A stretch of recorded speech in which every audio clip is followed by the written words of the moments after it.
Assalamualaikum warahmatullahi wabarakatuh. Sahabat setia Kang Odoy, jumpa kembali bersama Kang Odoy Channel yang menguak mitos, fakta, dan sejarah. Oke, kali ini kita Kang Odoy hadir dalam live streaming. Tentunya menemani sahabat Odoy yang masih setia bersama Kang Odoy Channel. Silakan buat sahabat yang baru gabung, jangan lupa like, komen, dan subscribe-nya sebagai dukungan atas channel Kang Odoy agar biar tetap terus berkembang dan juga bisa menyimak video-video terbaru dari Kang Odoy. Ya sahabat, apa kabar? Mudah-mudahan kabarnya semuanya dalam keadaan sehat walafiat dan tentunya selalu dalam lindungan Allah Subhanahu wa taala. Suasana malam Minggu hari ini, ya mungkin buat sahabat yang sudah gabung silakan untuk sapa salam, untuk sharing, saling bertanya. Kang Odoy untuk malam hari ini akan menguak sejarah atau mengulas sejarah tentang pernikahan Prabu Siliwangi dengan Nyi Dewi Subang Larang. Bagaimana kisahnya? Sahabat nyantai saja sambil ngopi. Jangan lupa juga untuk terus menyimak dan jangan di skip biar bisa lebih paham atau tidak gagal paham tentang kisah bagaimana pernikahan antara Prabu Siliwangi dengan Nyi Dewi Subang Larang. Sahabat, mengambil jadi dari buku sejarah Carita Purwaka Carubanagari. Di dalam catatan kitab sejarah Carita Purwaka Carubanagari, kita akan bercerita mengenai pernikahan Prabu Siliwangi. Prabu Siliwangi atau Pamanah Rasa atau Jayadewata yang lahir pada tahun 1401 di Galuh, Kawali, Ciamis. Ini dalam catatan sejarah bahwa sebetulnya Prabu Siliwangi ini mempunyai istri yang tercatat ada 151. Waduh, Masya Allah ya. Zaman dulu bisa dibayangkan 151 istrinya di mana-mana mungkin ya. Kalau sekarang nggak mungkin lah gitu, karena zaman dulu kan zamannya Prabu Siliwangi belum ada ajaran Islam, belum mengenal ajaran Islam. Jadi yang namanya istri bisa semau-maunya, apalagi seorang raja. Sampai 151 istri Prabu Siliwangi yang tercatat dengan urutan nama-namanya sekitar 56 atau 65 ya, ada 65 nama-namanya yang tercatat.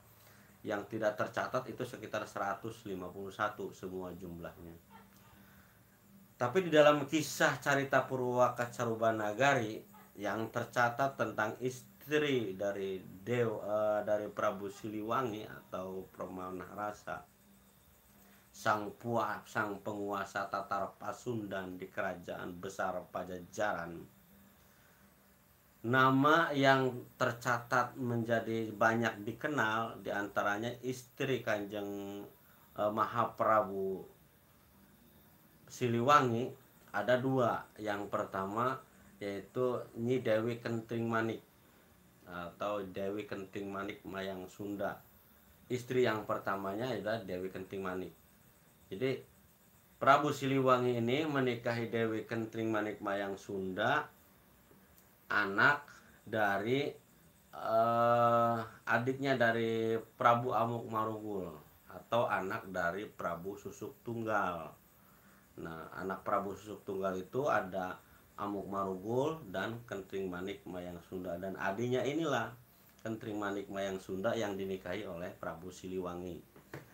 Dari pernikahan itu Prabu Siliwangi punya anak satu bernama Surawisesa, dan nanti kelak Prabu Surawisesa ini yang akan menjadi penerus tahta kerajaan Pajajaran setelah Prabu Siliwangi ini moksa atau istilahnya ngahyang ya, karena Prabu Siliwangi ini sampai sekarang makamnya ini masih teka-teki, masih dalam apa namanya, tidak ada yang tahu di mana letak sebenarnya makam Prabu Siliwangi ini. Makanya Menurut kepercayaan orang Sunda atau dalam catatan sejarah dicatat Prabu Siliwangi ini pada masa akhir pemerintahannya beliau moksa.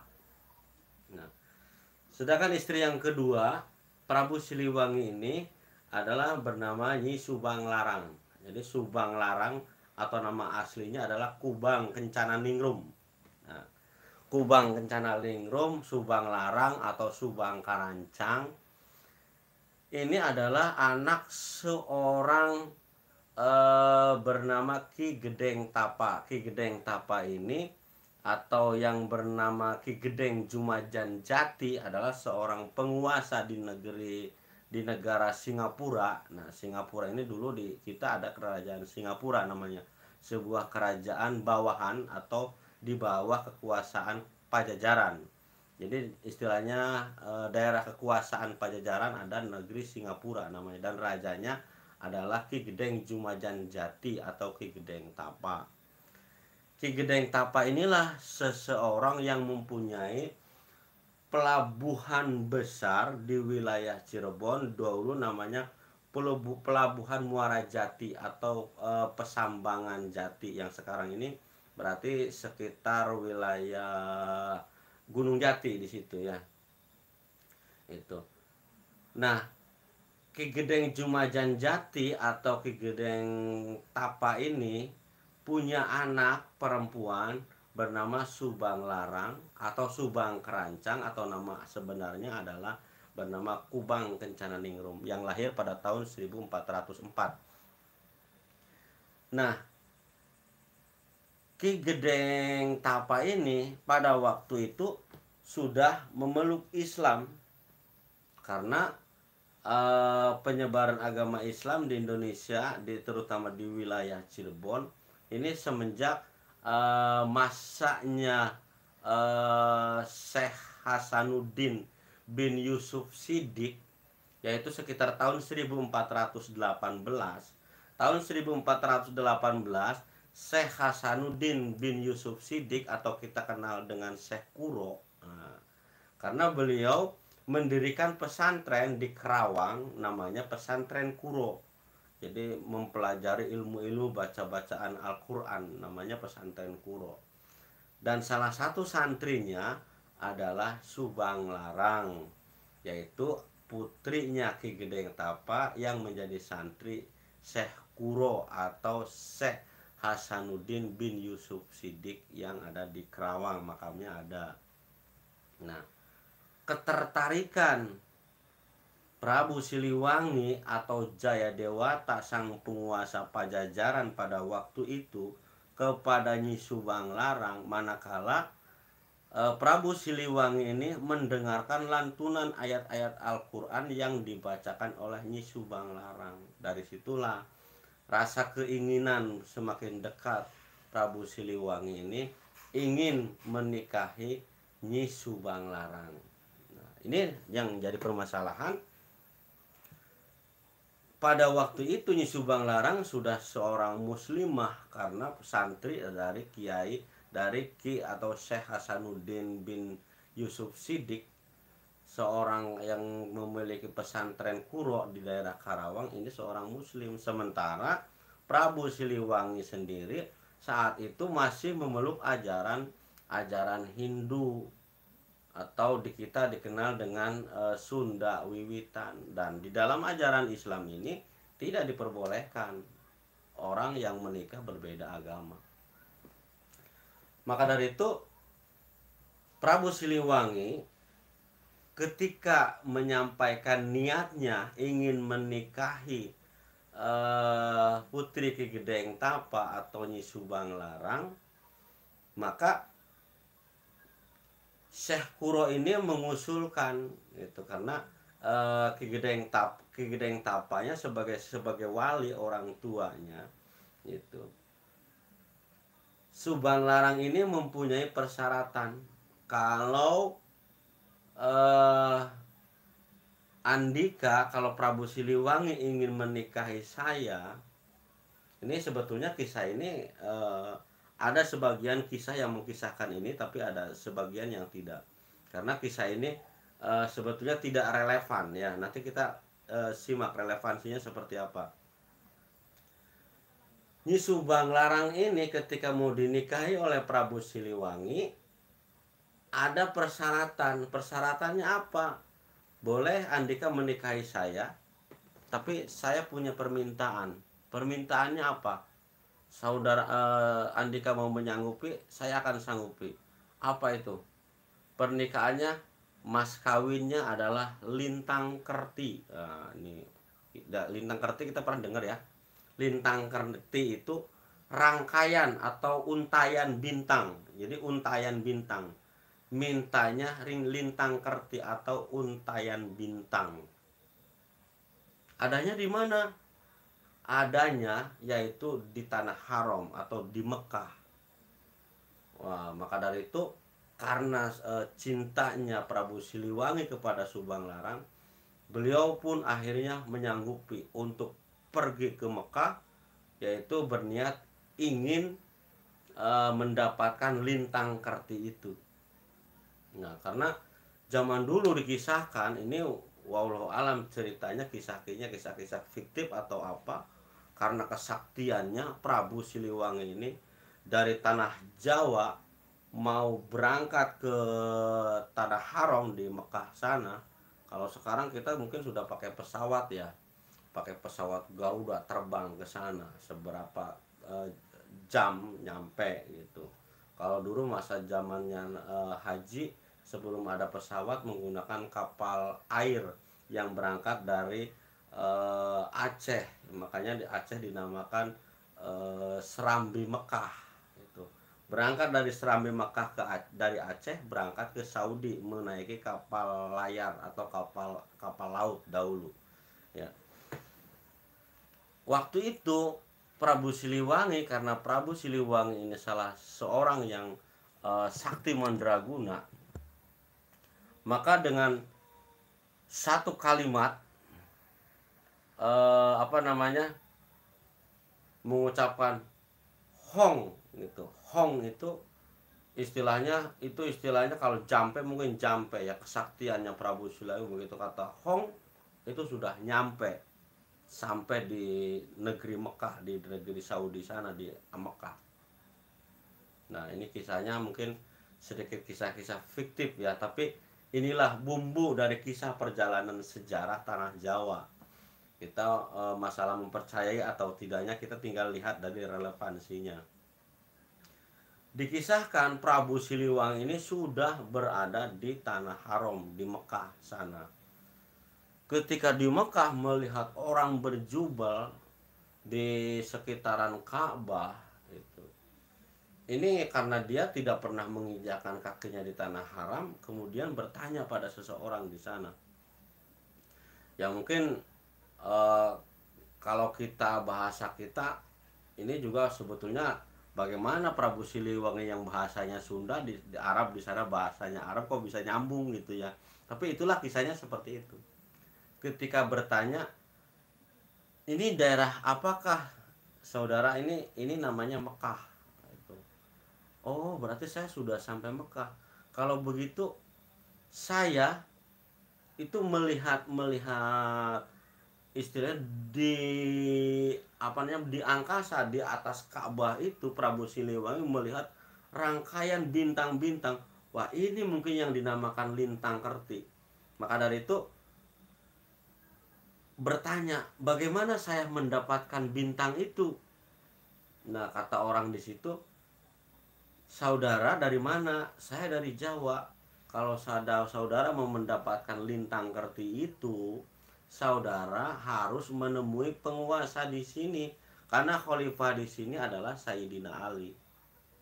Nah, ini relevansinya patut dipertanyakan ya. Kita bercerita apa adanya nih. Masalah relevansi kita pertimbangkan saja. Jadi masalah benar atau tidaknya sejarah ini itu kita lihat dari relevansinya. Tapi itulah alur sejarahnya seperti itu. Nyantai saja itu sambil ngopi ya, sambil ngopi nyantai aja.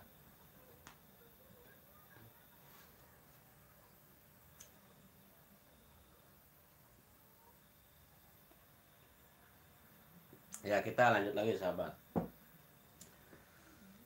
Kata orang di sana, Kisanak kalau ingin mendapatkan bintang itu harus izin sama penguasa sini. Siapakah penguasa sini? Penguasa sini adalah Sayyidina Ali. Di mana Sayyidina Ali? Ditunjukkanlah Sayyidina Ali di sana. Itu maka berangkatlah Prabu Siliwangi untuk mencari tempat atau kediamannya Sayyidina Ali. Padahal kalau kita berbicara tentang relevansi, zamannya Prabu Siliwangi ketika itu adalah tahun 1400-an. Sementara Prabu Siliwangi sementara di Arab sana, Nabi Muhammad tenggang waktu, tenggang masanya dengan Sayyidina Ali ya. Karena Rasulullah Muhammad SAW, Abu Bakar, Umar, Utsman, Ali.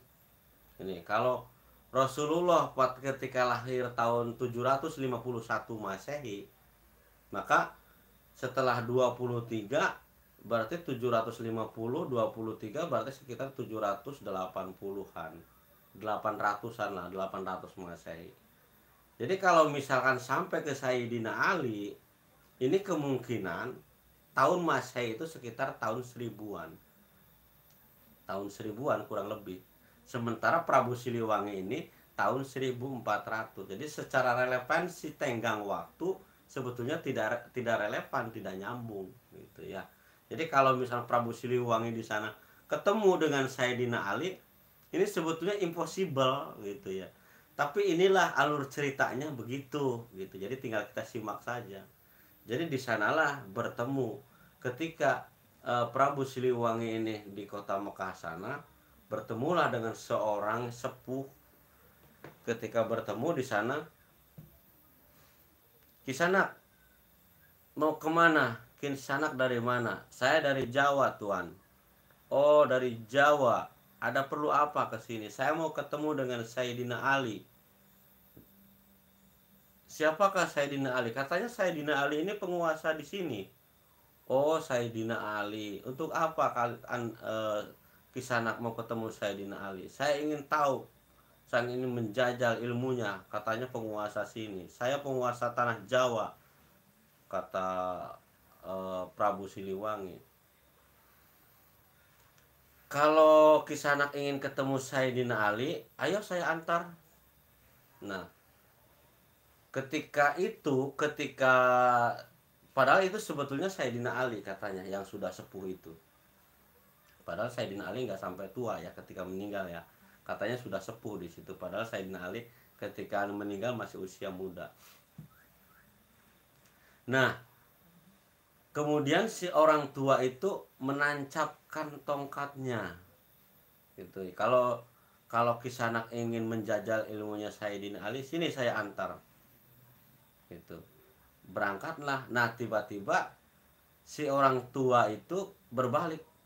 Wah, tongkat saya ketinggalan, katanya. Tolong ambilkan. Jadi orang tua itu menyuruh kepada Prabu Siliwangi untuk mengambilkan tongkat yang tertancap, yang sengaja ditinggalkan sebetulnya.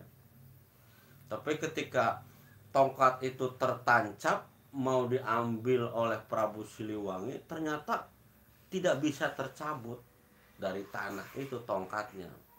Sampai berbagai macam ilmu lah istilahnya, yang namanya Prabu Siliwangi kan terkenal gagah sakti, mandraguna istilahnya, kesaktiannya di tanah Jawa ini tersohor gitu, kesaktiannya Prabu Siliwangi ini.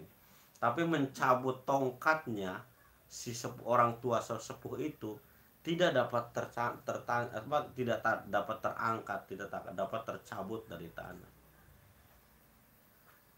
Kemudian balik lagi lah Sayyidina Ali mencabut tongkatnya, dengan enteng mencabutnya. Prabu Siliwangi terbengong-bengong melihat orang tua segitu tuanya, tapi kok mencabut tongkat enteng banget, kok saya tidak mampu. Kisanak, sebetulnya Kisanak siapa? Tanya Prabu Siliwangi kepada Sayyidina Ali. Kalau Kisanak ingin tahu Sayyidina Ali, ya sayalah. Oh, maka dari itu mulai itulah Prabu Siliwangi takluk kepada Sayyidina Ali dan berguru. Ada apakah Kisanak datang ke sini? saya ingin mendapatkan lintang kerti itu Tuan. Untuk apa? Untuk mas kawin pernikahan saya. Silakan ambil. Diambilkan lintang kerti itu, dan ternyata lintang kerti itu yang terlihat berkilau-kilau di atas Ka'bah itu seperti bintang, rangkaian-rangkaian bintang, disebut lintang kerti. Setelah diambil ternyata serangkai tasbih. Ya, tasbih itulah yang dinamakan lintang kerti. Oh, ini tah Tuan yang namanya lintang kerti betul. Sekarang silakan pulang, sudah saya berikan. Nah, ketika pulang itu, sebelum diserahkan selintang kerti ini kepada maksudnya kita balik lagi, ketika mau mengambil, nah kisahnya kita di ini ya, ketika mau ngambil lintang kerti ini dengan kesaktiannya Prabu Siliwangi tidak bisa. Maka dari itu dianjurkan, Kisanak kalau mau mengambil itu, Kisanak harus membaca syahadat. Syahadat itu bagaimana Tuan? Sini saya bimbing. Maka dari itulah Prabu Siliwangi ini bersyahadat di hadapan Sayyidina Ali dengan mengucap asyhadu alla ilaha illallah wa asyhadu anna muhammadar rasulullah. Baru diambil lintang kerti itu, dan bisa diambilnya oleh Prabu Siliwangi. Dan ternyata yang namanya lintang kerti itu adalah tasbih, seuntai tasbih. Oh, jadi ini tah persyaratan saya nikah dengan Nyai Subang Larang itu. Ya sudahlah, itu pamitlah Prabu Siliwangi. Nah, setelah membaca syahadat, Prabu Siliwangi kembali lagi, mau kembali ke Jawa dengan mengucap Hong yang semula ketika dari Jawa sampai ke tanah Mekah nyampe. Tapi ketika itu pula, setelah Hong itu berkali-kali diucapkan, Prabu Siliwangi tidak pindah-pindah ke tanah Jawa. Kata Sayyidina Ali, kalau Kisanak ingin pulang ke sana jangan mengucapkan itu. Ilmu saudara ini di sini sudah tidak ada. Ilmu saudara ini sekarang diganti dengan bismillah. Ucapkan bismillah. Maka dari itu Prabu Siliwangi begitu mengucap bismillah, sampailah kembali ke Jawa dengan membawa lintang kerti yang sebetulnya adalah seuntai tasbih. Jadi setelah itulah Prabu Siliwangi sudah memeluk Islam di hadapan Sayyidina Ali. Itu ada kisah yang menceritakan itu. Walaupun relevansinya tidak relevan, itulah kisah yang ada, yang tercatat di dalam Carita Purwaka Carubanagari.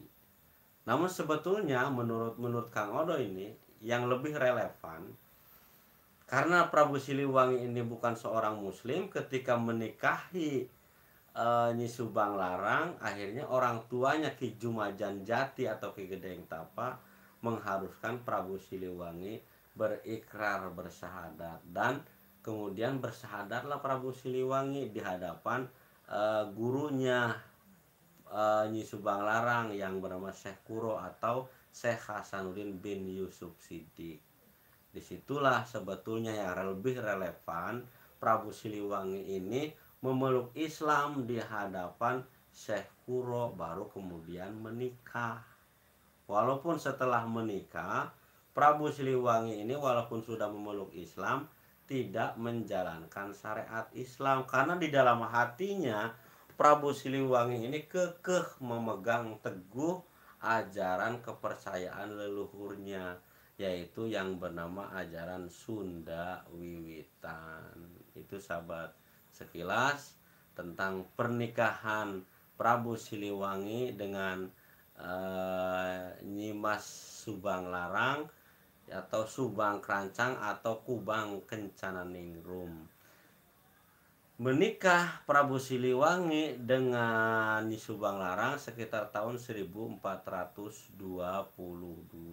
Jadi kalau 422 itu berarti Prabu Siliwangi waktu menikah dengan Nyi Subang Larang itu usia sekitar 21 tahun, dan Subang Larang ketika itu usianya sekitar 18 tahun. Ya, selisih 3 tahun menikahnya Subang Larang itu selisih 3 tahun. 18 tahun dengan 21 tahun Prabu Siliwanginya. Dan kelak pernikahan Prabu Siliwangi dengan Nyi Subang Larang ini akan menurunkan anak-anak yang akan menjadi penerus kerajaan, yang akan menjadi pendiri kerajaan Islam di Jawa Barat, yaitu di Cirebon. Nanti pernikahannya itu dikaruniai 3 anak. Yang pertama bernama Pangeran Walang Sungsang, dan yang kedua Nyi Dewi Larasantang, yang ketiga yaitu Raden Kian Santang. Dari Nyi Dewi Larasantang inilah lahir Syekh Syarif Hidayatullah dan Syekh Nurullah. Syekh Syarif Hidayatullah kemudian menjadi Sultan pertama Cirebon atau Sultan Carbon I.